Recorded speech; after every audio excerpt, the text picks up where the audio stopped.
On the death of Edward the Confessor, the throne of England was claimed by William, Duke of Normandy. When Edward took refuge in Normandy after the Danes conquered England, he stayed at the palace of William. He was very kindly treated there, and William said that Edward had promised in gratitude that William should succeed him as King of England.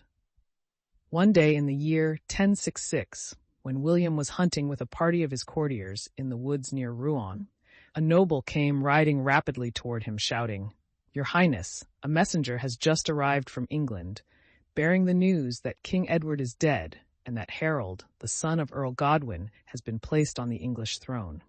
William at once called his nobles together and said to them, "I must have your consent that I enforce my claim to England's throne by arms." The barons gave their consent.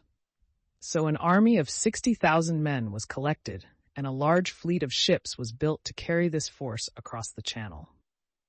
During the months of preparation, William sent an embassy to the English court to demand of Harold that he give up the throne. Harold refused. Soon all England was startled by the news that William had landed on the English coast at the port of Hastings with a large force. Harold immediately marched as quickly as possible from the north to the southern coast. In a week or so, he arrived at a place called Senlac, 9 miles from Hastings, in the neighborhood of which town the Norman army was encamped. He took his position on a low range of hills and awaited the attack of William. His men were tired with their march, but he encouraged them and bade them prepare for battle.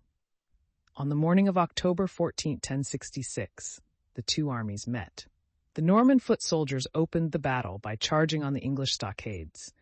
They ran over the plain to the low hills, singing a war song at the top of their voices, but they could not carry the stockades, although they tried again and again. They therefore attacked another part of the English forces. William, clad in complete armor, was in the very front of the fight, urging on his troops. At one time a cry arose in his army that he was slain, and a panic began. William drew off his helmet and rode along the lines, shouting, "I live! I live! Fight on! We shall conquer yet." The battle raged from morning till night. Harold himself fought on foot at the head of his army and behaved most valiantly. His men, tired as they were from their forced march, bravely struggled on hour after hour. But at last William turned their lines and threw them into confusion. As the sun went down, Harold was killed, and his men gave up the fight. From Hastings, William marched toward London. On the way, he received the surrender of some towns and burned others that would not surrender. London submitted, and some of the nobles and citizens came forth and offered the English crown to the Norman Duke. On the 25th of December, 1066, the Conqueror, as he is always called, was crowned in Westminster Abbey by Archbishop Ealdred. Both English and Norman people were present. When the question was asked by the Archbishop, "Will you have William, Duke of Normandy, for your king?" all present answered, "We will." At first, William ruled England with moderation. The laws and customs were not changed, and in a few months after the Battle of Hastings, the kingdom was so peaceful that William left it in charge of his brother and went to Normandy for a visit. While he was gone, many of the English nobles rebelled against him, and on his return he made very severe laws and did some very harsh things. He laid waste an extensive territory, destroying all the houses upon it, and causing thousands of persons to die from lack of food and shelter, because the people there had not sworn allegiance to him. He made a law that all lights should be put out and fires covered with ashes at 8 o'clock every evening, so that the people would have to go to bed then. A bell was rung in all cities and towns throughout England to warn the people of the hour. The bell was called the curfew, from the French words couvre-feu, meaning to cover fire.